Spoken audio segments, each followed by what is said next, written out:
Imagine that day. There is a sickening stench in the air. No, it isn't the smell of dampness or gunpowder. It is the scent of the rotting corpses of people who starved to death, the total exhaustion of hope, and the darkest instincts of humanity. It is the winter of 1232. More than 1 million people are trapped behind the walls of Kaifeng. But the enemy outside has stopped attacking. Do you know why? Because they are waiting for those inside to eat one another. And the moment they waited for has arrived. A mother trades her own child for her neighbor's. She cannot bring herself to eat her own flesh and blood, but hunger proves more powerful than even the bond of motherhood. Today, we will talk about the most terrifying siege in history, the pinnacle of Mongol dread, and the massacre that Kaifeng witnessed. If you're ready, we are heading back to the day of that horrific slaughter. Friends, before we talk about Kaifeng, we need to recognize the architects of this disaster. By 1232, the Mongol Empire, the legacy of Genghis Khan, was no longer just a state. It had turned into a global engine of destruction. Genghis was dead, but his son Ogdi, who succeeded him, continued to carry out that bloody legacy. Imagine the power of the Mongols at that time. When a Mongol envoy arrived at a city, it meant the sun would never rise again for those people. In 1219, they wiped the Khwarezmian Empire off the map. Do you know what they did in Nishapur? They slaughtered 1.25 million people and built towers out of their skulls. They didn't just kill humans. They killed every living thing so that nothing remained alive. When they occupied Samarkand, they enslaved the artisans and executed the rest.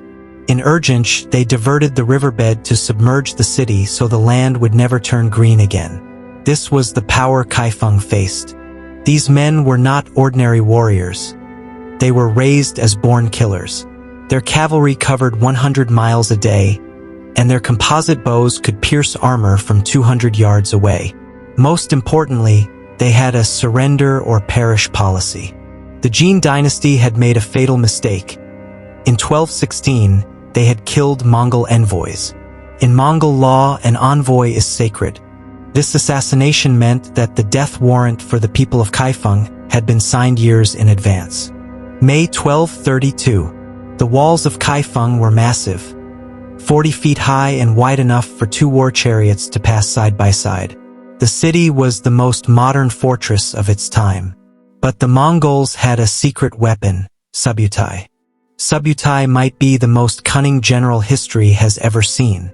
He had 0 defeats in over 60 pitched battles. Even at the age of 65, he hadn't lost a shred of his intellect. Beside him were Chinese siege engineers. The Mongols were masters at stealing the technology of the peoples they conquered. While those Chinese engineers were setting up massive catapults to kill their own brothers, Subutai was smiling. The siege began on June 8th. Inside the city were Emperor Aizong and Commander Kueli. Kueli was experienced. He immediately put food on rations. "We can hold out for 6 months," he said. But there was one thing he didn't account for. The Mongols were in no hurry. The first clashes were a psychological war. The Jin soldiers attempted a sortie, a breakout maneuver. The Mongols drew them into a death trap using their famous feigned retreat tactic. 3,000 Jin soldiers were put to the sword in a short time. Their bodies were left right in front of the walls so that those inside would wake up every morning and look at the rotting corpses of their comrades. July 1232. The sky over Kaifeng didn't just turn dark. It was covered in the color of death. Smoke, ash, and stone dust made even the sun invisible. The city was now surrounded on all 4 sides. The Mongols brought forward the great catapults designed by Chinese engineers. Known in sources as the Hui Pao, which Europeans would call the trebuchet centuries later. These machines could hurl stones weighing nearly 330 pounds over 400 yards. This wasn't just a bombardment. It was a psychological collapse. The walls were under constant stone fire. Houses collapsed, temple roofs caved in, and streets filled with rubble and corpses. The people of Kaifeng were suffering a mental breakdown from the sheer sound of the impacts. On July 22nd, just before dawn, the Mongols struck the final blow. A stone hit a weak point in the wall perfectly. Then came a collapse, a roar, and a breach opened in the wall. The Mongols let out a victory cry. Infantry and vanguard units moved in. They would enter, the city would fall, and Kaifeng would be history. However, the Jin defenders had one last card to play. When the breach opened, ceramic pots were brought out from behind the walls. These were no ordinary pots. They were filled with gunpowder, known in history as Xintianlei or thunder crash bombs. These were among the first explosive bombs used by humanity. The gunpowder was compressed inside the ceramic pot. When ignited, the pot shattered and scattered death. As the Mongol soldiers entered the breach, the bombs were thrown. After a moment of silence, an explosion ripped through the sky. According to historical sources, the sound was so loud it could be heard 50 miles away. The blast didn't just take lives.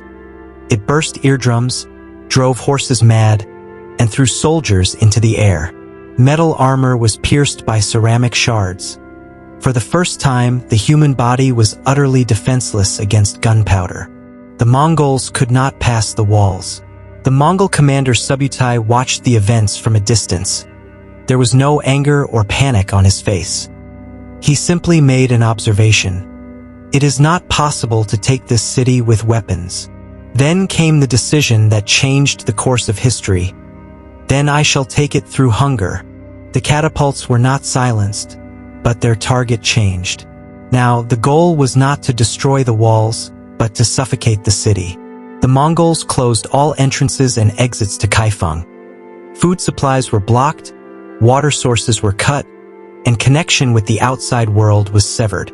As months passed, the situation in the city became pathetic.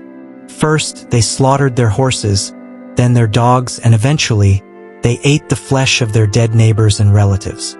Chinese chronicles describe what happened in Kaifeng clearly. Hunger was worse than the attack of the Mongol soldiers. The bombs had killed soldiers. Hunger was killing everyone. The true fall of Kaifeng did not happen with catapults or swords. It began at the limits of the human body. September 1232. Not a single animal sound could be heard in the city. Why? Because they ate them all. By October, not a single leaf or piece of bark remained on the trees. People boiled tree bark in water to make a porridge, mixing it with soil to try and trick their stomachs. In November, not a single grain of wheat remained in the state warehouses. Commander Kueli ordered, "Food will only be given to the soldiers." Civilians were left to their fate. From that moment on, Kaifeng ceased to be a city and turned into a graveyard. Friends, what happened next will make your skin crawl. The Jin Shi, the official historical record, describes that winter, people were swapping their children. Why a swap? Because it is psychologically impossible for a parent to slaughter and eat their own child. But they could see their neighbor's child as meat. By December, cannibalism became an economy in the city. Human limbs were being sold in the streets. Fresh corpses were expensive. Those a few days old were discounted. Human meat was cheaper than dog meat because there were no dogs left. But the streets were full of corpses. When the typhus epidemic gripped the city, people stopped burying the dead. They threw the bodies over the walls. At the base of the walls, a wall of corpses higher than the stone itself began to form. February 1233. The people of Kaifeng were like the living dead. Soldiers had become too weak from hunger to hold their swords.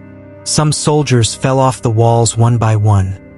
Others froze to death standing up due to the biting cold.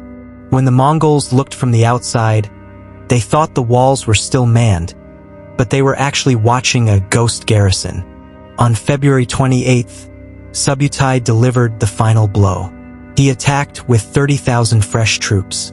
The Jin soldiers fought with one last burst of effort, fighting only because they knew they would be killed if they surrendered.